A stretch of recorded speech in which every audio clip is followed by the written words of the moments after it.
ഇനി നമുക്ക് US-ഇറാൻ നിലവിലത്തെ സാഹചര്യം കൂടി ഒന്ന് പരിശോധിക്കാം. കഴിഞ്ഞ ദിവസം നിലവിൽ വന്ന വെടിനിർത്തൽ കരാർ പ്രാബല്യത്തിൽ വരില്ല എന്നതാണ് നമ്മളിലേക്ക് എത്തുന്ന ഏറ്റവും പുതിയ വിവരം. ചർച്ചകൾ തുടരുമെന്ന് അമേരിക്ക പറയുന്നുണ്ടെങ്കിലും ഇങ്ങനൊരു തങ്ങൾക്ക് കിട്ടിയ ആക്രമണങ്ങൾക്ക് പ്രത്യാക്രമണം നൽകാതെ ചർച്ചയിലേക്ക് പോവില്ല എന്ന നിലപാട് ആവർത്തിച്ചിരിക്കുകയാണ് ഇറാൻ. എന്തായാലും വീണ്ടും പശ്ചിമേഷ്യ സംഘർഷഭരിതമാകുന്നു എന്ന കാര്യത്തിൽ സംശയമില്ല. ഇന്റർനാഷണൽ ഡെസ്കിൽ നിന്നും രേണുക കൂടി നമ്മളോടൊപ്പം ചേരുന്നുണ്ട്. Renuka, good morning. ഒരു സമാധാനത്തിന്റെ ഒരു വെള്ളരിപ്രാവിനെ പറത്തും, പെട്ടെന്ന് തന്നെ അതിനെ വെടിവെച്ചുകൊള്ളുന്ന ഒരു നിലപാടാണ് എല്ലായ്പ്പോഴും ട്രംപ് സ്വീകരിക്കുന്നത്. ഇപ്പോഴിതാ സമാനമായ സാഹചര്യം. ആ വെടിനിർത്തൽ കരാറിന്റെ ആ ഒരു ചൂടാറും മുമ്പ് തന്നെ വീണ്ടും പ്രശ്നങ്ങൾക്ക് തുടക്കമായിരിക്കുന്നു. അമേരിക്ക ഇറാനെ ആക്രമിക്കുന്നു, തിരിച്ചടിക്കുമെന്ന് ഇറാനും അറിയിച്ചിട്ടുണ്ട്. വീണ്ടും സംഘർഷഭരിതമാണ് പശ്ചിമേഷ്യ, അല്ലേ? തീർച്ചയായിട്ടും സിന്ധൂരി, കഴിഞ്ഞ 10 ദിവസങ്ങൾക്ക് മുന്നെയാണ് അമേരിക്കയും ഇറാനും തമ്മിൽ ഇത്തരത്തിലൊരു വെടിനിർത്തൽ കരാർ ഉന്നയിച്ചിട്ടുണ്ടായിരുന്നത്, അല്ലെങ്കിൽ ഇത്തരത്തിലൊരു വെടിനിർത്തൽ കരാർ രംഗത്ത് വന്നിട്ടുണ്ടായിരുന്നത്. എന്നാൽ ഇന്നലെയാണ് അമേരിക്കൻ പ്രസിഡന്റ് ഡൊണാൾഡ് ട്രംപിന്റെ ഭാഗത്തു നിന്ന് മറ്റൊരു നീക്കമുണ്ടായിട്ടുള്ളത്. ഇത്തരത്തിലൊരു വെടിനിർത്തൽ കരാർ ഇനിയും ഇറാനുമായി ഉണ്ടാവില്ല, ആ വെടിനിർത്തൽ കരാർ അവസാനിച്ചു എന്നുള്ള ഒരു വാർത്തയാണ് വരുന്നത്. പക്ഷേ വെടിനിർത്തലുമായി ബന്ധപ്പെട്ട് സമവായവുമായി ബന്ധപ്പെട്ടുള്ള ചർച്ചകൾ തുടരും എന്നുള്ളൊരു വാർത്തകൾ കൂടി വരുന്നുണ്ട്. ഏതായാലും വെടിനിർത്തൽ അവസാനിക്കുന്നതോടുകൂടി ഏറ്റവും പ്രധാനമായി നമ്മൾ കാണേണ്ടത്, ഈ വെടിനിർത്തൽ അവസാനിക്കുന്നതോടുകൂടി കഴിഞ്ഞ കുറച്ചു മുന്നേ ആയിരുന്നു അമേരിക്കയും ഇറാനും തമ്മിലൊരു സമാധാന കരാർ വന്നിട്ടുണ്ടായിരുന്നത്.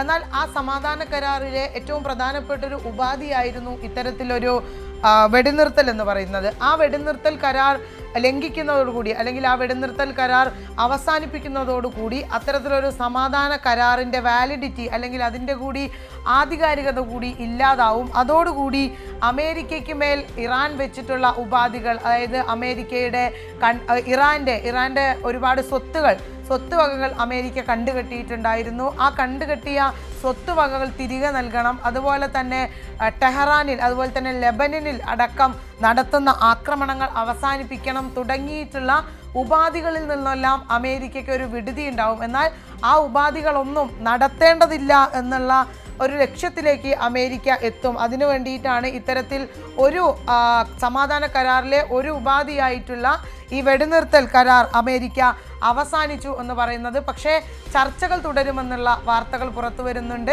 ഖത്തർ പ്രതിനിധികൾ ഇറാനുമായി ചർച്ച നടത്തുന്നതിന് വേണ്ടി ഖത്തർ പ്രതിനിധികൾ ടെഹ്റാനിലെത്തിയിട്ടുണ്ട് എന്നുള്ള വാർത്തകൾ പുറത്തു വരുന്നുണ്ട്. അങ്ങനെ സിന്ധൂരി സൂചിപ്പിച്ചതുപോലെ ഇപ്പോൾ കഴിഞ്ഞ ദിവസമാണ് UAE-യുമായി ഇറാൻ കടുത്ത ഒരു പ്രതിഷേധത്തിൽ, അല്ലെങ്കിൽ ഒരു പ്രക്ഷുബ്ധമാവുന്ന ഒരു സാഹചര്യമുണ്ട്. കാരണം അമേരിക്ക ഇറാനിലേക്കുള്ള കയറ്റുമതികളുടെ തീരുവ കുറച്ചു കൊടുത്തിട്ടുണ്ട്, അല്ലെങ്കിൽ അമേരിക്ക UAE-യിലേക്കുള്ള കയറ്റുമതിയുടെ തീരുവകൾ കുറച്ചു കൊടുത്തിട്ടുണ്ട്. അങ്ങനെ തീരുവ കുറച്ചു കൊടുക്കുന്നത് അമേരിക്കയ്ക്ക് വേണ്ടി സൈനിക നടപടിക്ക് UAE സഹായിച്ചതിൻ്റെ പ്രതിഫലനമാണ് അത്തരത്തിൽ നികുതികൾ കുറച്ചു കൊടുക്കുന്നത് എന്നുള്ള ഒരു ആരോപണമൊക്കെ ഇറാൻ്റെ ഭാഗത്തു നിന്നുണ്ടായിട്ടുണ്ട്.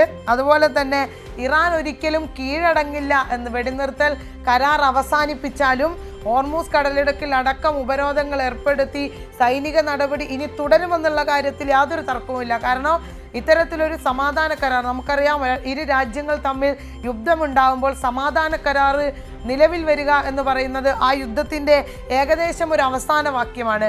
ആ യുദ്ധം അവസാനിപ്പിക്കാൻ പോകുന്നു എന്നുള്ളത് തന്നെയാണ് ഇത്രയും കാലം യുദ്ധതന്ത്രത്തിലെല്ലാം ഉണ്ടായിട്ടുള്ളത്. പക്ഷേ ഇത്തരത്തിൽ സമാധാന കരാർ കൂടി അവസാനിക്കുമ്പോൾ, അല്ലെങ്കിൽ അതിൻ്റെ വാലിഡിറ്റി കൂടെ നഷ്ടപ്പെടുമ്പോൾ ഇനി പശ്ചിമേഷ്യ വീണ്ടും ഒരു യുദ്ധത്തിലേക്ക് പോവുകയാണ് എന്നുള്ളതിൽ യാതൊരുവിധ തർക്കവുമില്ല. പക്ഷേ അമേരിക്ക, അല്ലെങ്കിൽ ഇറാൻ അമേരിക്കയ്ക്ക് മുന്നിൽ കീഴടങ്ങില്ല എന്നുള്ളത് ഇറാന്റെ പാർലമെന്റ് സ്പീക്കർ അറിയിച്ചു കഴിഞ്ഞു. അതിലും പ്രധാനപ്പെട്ട മറ്റൊരു വാർത്ത കൂടി വരുന്നത്, പ്രശ്നത്തിലേക്ക് തന്നെയാണ് കാര്യങ്ങൾ പോകുന്നത്.